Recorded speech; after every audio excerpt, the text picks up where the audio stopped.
नमस्कार दोस्तों, आइए जानते हैं आज राजस्थान की बड़ी खबरें। आज की पहली खबर है कि दीपावली पर जयपुर में देश भर के विद्वानों का निर्णय। दीपावली मनाने की तारीख को लेकर चल रहे असमंजस को दूर करने जयपुर में जुटे देश भर के विद्वानों ने सहमति से फैसला लिया कि दीपावली 31 अक्टूबर को मनाई जाएगी। मंगलवार को जयपुर के केंद्रीय संस्कृत विश्वविद्यालय के सभागार में दीपावली निर्णय विषय पर विशेष धर्म सभा आयोजित की गई। राजस्थान में उपचुनाव की तारीखों की घोषणा। राजस्थान की 7 विधानसभा सीटों पर उपचुनाव की घोषणा हो गई है। प्रदेश में झुंझुनू, दौसा, देवली उनियारा, खींवसर 84, सलूम्बर, रामगढ़ सीटों पर 13 नवंबर को वोटिंग होगी और 23 नवंबर को नतीजे आएंगे। प्रदेश में जिन 7 सीटों पर उपचुनाव होने वाले हैं, उनमें से बीजेपी के पास केवल सलूम्बर सीट से अमृतलाल मीणा विधायक थे। बाकी की 6 सीटों में से 4 पर कांग्रेस, 1 सीट भारतीय आदिवासी पार्टी और 1 आरएलपी के पास थी। अब 10,000 की जगह 20,000 रुपए देगी राजस्थान सरकार ऊंट पालकों के लिए। सरकार ने ऊंट पालन प्रोत्साहन राशि 10,000 से बढ़ाकर 20,000 रुपए कर दी है। अब शिशु ऊंट के जन्म पर उसके 1 वर्ष का होने तक की अवधि में 20,000 रुपए प्रोत्साहन राशि दी जाएगी। गत बजट घोषणा में ऊंट पालन को प्रोत्साहन देने के लिए सरकार ने पिछले कई सालों से दी जा रही प्रोत्साहन राशि 10,000 को बढ़ाकर 20,000 करने की घोषणा की थी। बजट घोषणा के अनुरूप सरकार ने इसकी 15 अक्टूबर को प्रशासनिक एवं वित्तीय स्वीकृति जारी कर दी है।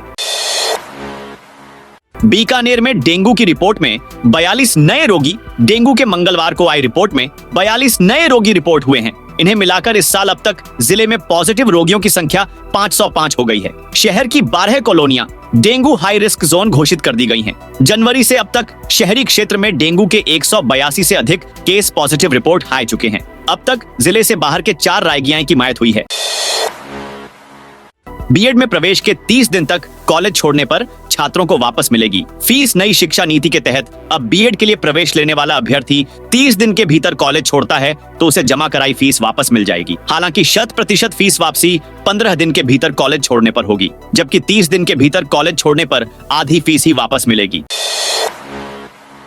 राजस्थान में अगले 4 दिन गिरेगा पारा। राजस्थान के शेखावाटी में गुलाबी सर्दी ने दस्तक दे दी है। सीकर, झुंझुनू और चूरू के एरिया में रात का तापमान 15 डिग्री सेल्सियस तक आ गया। मौसम विशेषज्ञों ने अगले 2-3 दिन प्रदेश में मौसम साफ रहने और तापमान में उतार चढ़ाव की संभावना जताई है। वहीं उदयपुर, जोधपुर, कोटा संभाग के जिले में मंगलवार को दिन का टेम्परेचर 2 डिग्री तक बढ़ गया।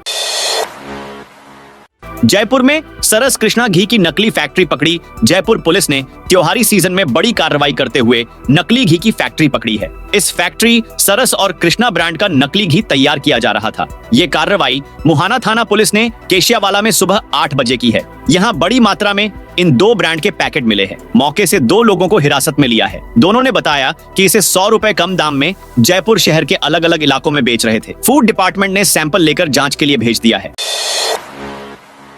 सांसद संजना जाटव खेत पर काम करती दिखी। भरतपुर सांसद संजना जाटव का खेत में काम करते हुए वीडियो सोशल मीडिया पर शेयर हो रहा है। वीडियो में सांसद अपनी सास के साथ पशुओं के लिए चारा इकट्ठा कर रही है। वीडियो खेडली के पास समोची गांव का है। 18,000 वाहनों की आरसी लॉक। जयपुर शहर में करीब 18,000 वाहन चालक ऐसे हैं जिनके वाहनों की रजिस्ट्रेशन सर्टिफिकेट आरसी लॉक कर दी गई है, लेकिन उन्हें इसकी जानकारी नहीं है। यह स्थिति यातायात नियमों का उल्लंघन करने या अन्य कारणों से उत्पन्न हुई है। यातायात विभाग की ओर से ऐसे मामलों का डेटा संकलित किया गया है, जिसमें ये चालक चालान न भरने के कारण अपनी आरसी की स्थिति से अनजान है। आरसी लॉक होने का मुख्य कारण वाहन चालान का न भरना है। 2 दिन पहले हुए तबादलों पर लगेगा स्टे। राजस्थान के नगरीय निकायों में 2 दिन पहले हुए तबादलों से कई अफसर कोर्ट जाने की तैयारी में है। इसे देखते हुए स्वायत्त शासन विभाग ने कोर्ट में कैवियट दायर करने की तैयारी कर ली है। इसके लिए अतिरिक्त महाधिवक्ता राजेश पंवार को राजस्थान हाईकोर्ट जोधपुर, जीएस गिल को हाईकोर्ट जयपुर, राजकीय अधिवक्ता राजेंद्र दादीज को राजस्थान सिविल सेवा अपीलीय अधिकरण रेट जोधपुर और अधिवक्ता विष्णु दयाल शर्मा को रेट जयपुर में पैरवी के लिए अधिकृत किया है। आज से बदल गया समय। राजस्थान में सरकारी स्कूलों का बुधवार से समय बदल गया है। माध्यमिक शिक्षा निदेशक आशीष मोदी ने 30 सितंबर को स्कूलों के समय परिवर्तन को लेकर आदेश जारी किए थे। गौरतलब है कि आज से स्कूलों का समय सुबह 10 बजे से शाम 5 बजे तक कर दिया है। ऐसे में स्कूली बच्चों को अब ठंड का सामना नहीं करना पड़ेगा। जल्द खत्म होने वाला है बजरी संकट। बाड़मेर बालोतरा जिले से गुजर रही लूनी नदी में अब जल्द ही बजरी का खनन शुरू होगा। खनन शुरू होने के बाद बजरी संकट दूर होगा। खनिज विभाग ने 9 प्लाट की नीलामी कर दी गई है। पचपदरा क्षेत्र की 2 लीज धारकों ने पर्यावरण स्वीकृति के लिए भी आवेदन कर दिया गया है। इस बार अलग अलग प्लाट की नीलामी हुई है। खनिज विभाग ने 2 लीज की नीलामी होने के बाद उन्हें निरस्त कर दिया गया है। इस बार अलग अलग प्लाट की नीलामी हुई है। खनिज विभाग ने 2 लीज की नीलामी होने के बाद उन्हें निरस्त कर दिया गया है। झालावाड़ में चला बुलडोजर। शहर में मंगलवार को नगर परिषद अतिक्रमण दस्ते ने बस स्टैंड क्षेत्र से बड़ी संख्या में दुकानों के आगे से अतिक्रमण हटाया। दोपहर बाद अतिक्रमण दस्ता जैसे ही बस स्टैंड क्षेत्र में पहुंचा तो कुछ लोगों ने अपनी दुकानों के आगे से स्वतः ही बोर्ड और पर्दे उतार लिए। वहीं कुछ दुकानदार बाद में हटाने की बोलने लगे। इतने में देखते ही देखते अतिक्रमण दस्ते ने जेसीबी का पंजा मारकर दुकानों के आगे लगे टीन शेड व आगे रखे बोर्ड हटा दिए। टोंक में लेपर्ड ने 6 लोगों पर किया हमला। टोंक जिले में मंगलवार को लेपर्ड के हमले में 6 लोग घायल हो गए। लेपर्ड ने शाम करीब 4 बजे खेत में भैंस चरा रही युवती पर हमला किया। आसपास काम कर रहे लोग उसे बचाने दौड़े तो लेपर्ड ने उन पर भी हमला कर दिया। सभी घायलों को टोंक जिला अस्पताल में भर्ती करवाया गया। मामला जिले के देवली उपखंड के चांदसिंहपुरा पंचायत के ठिकरिया कला गांव का है। राशन डीलर्स को 3 महीने से नहीं मिला कमीशन। झुंझुनू जिले के राशन डीलरों को जून माह के बाद से राशन वितरण का कमीशन नहीं मिल पाया है। जिले के 725 राशन डीलरों के 1 करोड़ रुपए ज्यादा की रकम बतौर कमीशन अटका हुआ है। कमीशन के लिए राशन डीलर खाद्य विभाग कार्यालय के चक्कर लगा रहे हैं, लेकिन उन्हें राहत नहीं दी जा रही। राशन डीलरों का कहना है कि कमीशन का भुगतान नहीं होने से मुसीबत खड़ी हो गई है। घर चलाना मुश्किल हो गया है। आगे दिवाली का त्योहार है। कमीशन नहीं मिलने से यह त्योहार इनके लिए फीका साबित हो सकता है। टोंक जिले के 13 थानाधिकारी बदले। टोंक जिले में कई थाना प्रभारी बदले गए हैं। एसपी विकास सांगवान ने अपने कार्यकाल की पहली बड़ी ट्रांसफर लिस्ट जारी की है। इसमें 13 नए थाना प्रभारी लगाने समेत 18 पुलिस अधिकारी बदले हैं। अब जिले के अधिकांश थानों में नए थाना प्रभारी होंगे। ये सभी थाना प्रभारी जल्द ही कार्यभार संभाल लेंगे। बोर्ड के भर्ती कैलेंडर से 2 बड़ी एग्जाम गायब। राजस्थान कर्मचारी चयन बोर्ड की ओर से पहली बार नए प्रयोग के साथ जारी किए गए कैलेंडर पर अभ्यर्थियों ने सवाल खड़े किए हैं। उनका दावा है कि इस कैलेंडर में सामान्य पात्रता परीक्षा सीईटी की नाम मात्र की भर्तियां शामिल की गई हैं, जबकि बड़ी भर्तियों में अध्यापक और कंप्यूटर अनुदेशक भर्तियों की तारीख ही घोषित नहीं की गई। बोर्ड ने पहली बार एक साथ 68 भर्तियों का कैलेंडर जारी किया है, जिसमें परीक्षा व परिणाम की तारीख एक साथ जारी की गई। लेकिन कई प्रमुख भर्तियां इसमें शामिल नहीं होने से बेरोजगारों ने कैलेंडर को केवल दिखावा बताया है। चीफ इंजीनियर का आदेश। एक्सीएन का यूट्यूब चैनल देखें। अजमेर डिस्कॉम के एडिशनल चीफ इंजीनियर ने 17 जिलों के अधिकारी कर्मचारियों को एग्जीक्यूटिव इंजीनियर एक्सईएन के यूट्यूब चैनल पर अवेलेबल कंटेंट को देखकर और सुनकर आने का आदेश जारी कर दिया। आधिकारिक आदेश में लिखा कि हर सप्ताह होने वाली सुरक्षा चर्चा में शामिल होने के लिए इस यूट्यूब चैनल के मोटिवेशनल वीडियो देखना अनिवार्य है। यदि कोई कर्मचारी ऐसा नहीं करता तो वह साप्ताहिक चर्चा में भाग नहीं ले पाएगा। इसके साथ ही यूट्यूब चैनल को लेकर बने व्हाट्सएप ग्रुप से लेफ्ट होने वाले कर्मचारी के खिलाफ अनुशासनात्मक कार्रवाई की जाएगी।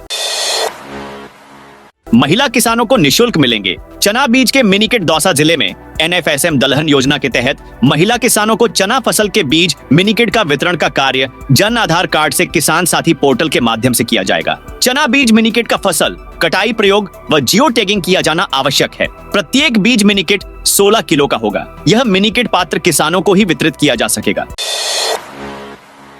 1 जनवरी को 18 वर्ष की आयु पूरी करने वाले युवाओं के मतदाता सूची में नाम जुड़ेंगे। मतदाता सूचियों का विशेष संक्षिप्त पुनरीक्षण कार्यक्रम 2025 के दौरान आगामी 1 जनवरी को 18 वर्ष की आयु पूर्ण करने वाले सभी युवाओं का नाम मतदाता सूचियों में जोड़ा जाएगा। वे हेल्पलाइन ऐप या ईसीआई वोटर पोर्टल अथवा बीएलओ के माध्यम से अपना पंजीकरण करा सकते हैं। उपजिला निर्वाचन अधिकारी सुमित्रा पारिक ने बताया कि निर्वाचन आयोग के निर्देश पर मतदाता सूचियों में नाम जुड़वाने के लिए साल में 4 अवसर 1 जनवरी, 1 अप्रैल, 1 जुलाई एवं 1 अक्टूबर को प्रदान किए गए हैं।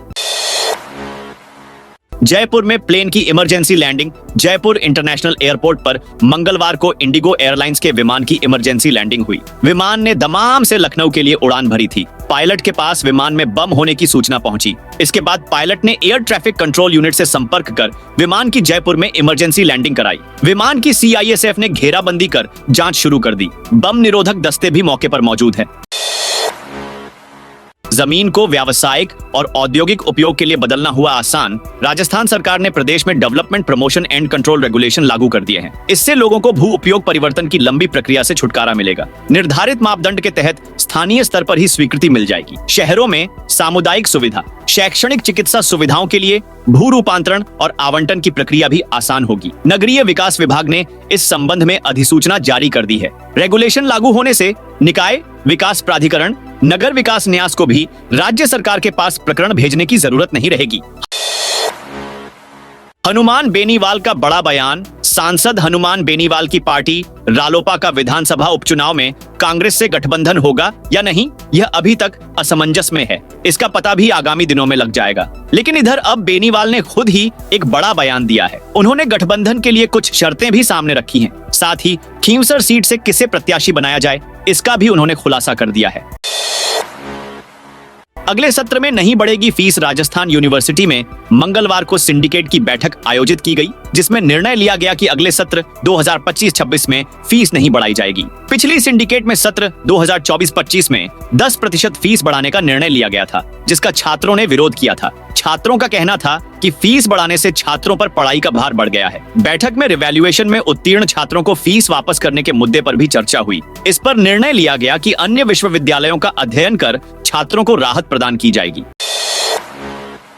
7 शहरों की लाइफलाइन। बीसलपुर 7वीं बार लबालब। राजस्थान से विदाई ले चुके मानसून ने इस बार बांधों की इतनी झोली भर दी है कि कई शहरों को पेयजल संकट से जूझना नहीं पड़ेगा। जून से पहले जहां प्रदेश के कुल 691 बांधों में से 526 बांध खाली हो चुके थे, 4 महीने में इतने बादल बरसे कि 392 बांध ओवरफ्लो हो गए। हालात ये हैं कि 22 बड़े बांधों में 93% पानी आ चुका है, जबकि सभी बांधों की औसत भराव क्षमता 62% ही है। राजस्थान के इन सरकारी कर्मचारियों की बड़ी रिटायरमेंट की उम्र। सुप्रीम कोर्ट ने सेवा काल के लिहाज से एलोपैथी और आयुर्वेद चिकित्सकों को अलग अलग मानने का राज्य सरकार का तर्क अस्वीकार कर दिया। कोर्ट ने आयुर्वेद चिकित्सकों की सेवानिवृत्ति आयु 60 से बढ़ाकर 62 साल करने के राजस्थान हाई कोर्ट के 13 जुलाई 2022 के फैसले पर फिर मुहर लगा दी। एसआई भर्ती परीक्षा पर मंत्री जोगाराम पटेल ने कही, ऐसी बड़ी बात सब इंस्पेक्टर भर्ती परीक्षा मामले के परीक्षण को लेकर गठित समिति के संयोजक और विधि मंत्री जोगाराम पटेल ने रिपोर्ट मुख्यमंत्री को सौंपे जाने की मंगलवार को पुष्टि कर दी। पटेल ने भर्ती परीक्षा रद्द होने के सवाल पर कहा कि हमें जो सुझाव देने थे वो रिपोर्ट में दे दिए हैं। अब भर्ती परीक्षा रद्द करनी है या नहीं करनी है, इसका फैसला तो मुख्यमंत्री लेंगे। ये हमारे अधिकार क्षेत्र में नहीं है। आरएएस परीक्षा में अधिकतम आयु सीमा में छूट की मांग। आरएएस भर्ती परीक्षा के लिए अभ्यर्थियों ने मुख्यमंत्री के नाम एक ज्ञापन दिया है, जिसमें पिछले 3 वर्षों में आयोजित नहीं की गई भर्तियों के संदर्भ में अधिकतम आयु सीमा में छूट की मांग की गई है। ज्ञापन में उल्लेख किया गया है कि वर्ष 2019 से 2023 के बीच केवल 2 बार भर्तियां हुई, जबकि अन्य वर्षों में कोई भर्ती नहीं निकाली गई। मंडी के बाहर कारोबार पर जमा कराना होगा शुल्क। मंडी के बाहर कारोबार पर जमा कराना होगा शुल्क। भीलवाड़ा कृषि मंडी के बाहर कारोबार करने वाले व्यापारियों को मंडी शुल्क और कृषक कल्याण शुल्क मंडी समिति में जमा कराना होगा। कृषि मंडी डिप्टी डायरेक्टर करण सिंह ने व्यापारियों से जुलाई से शुल्क जमा कराने को कहा। सिंह मंगलवार को भीलवाड़ा पहुंचे तथा मंडी के महेश ट्रेडिंग कंपनी पहुंचे। अधिकारियों के अनुसार प्रदेश में कई व्यापारी अभी मंडी शुल्क और कृषक कल्याण शुल्क जमा नहीं करवा रहे हैं।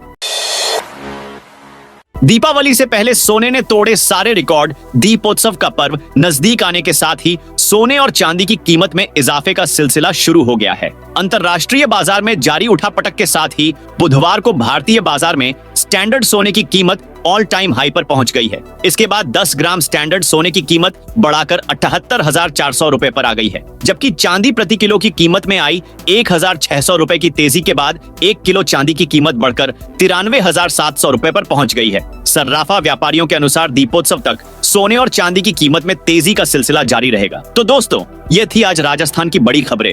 आप इस वीडियो को कौन से जिले से देख रहे हैं, कमेंट करके बताइए।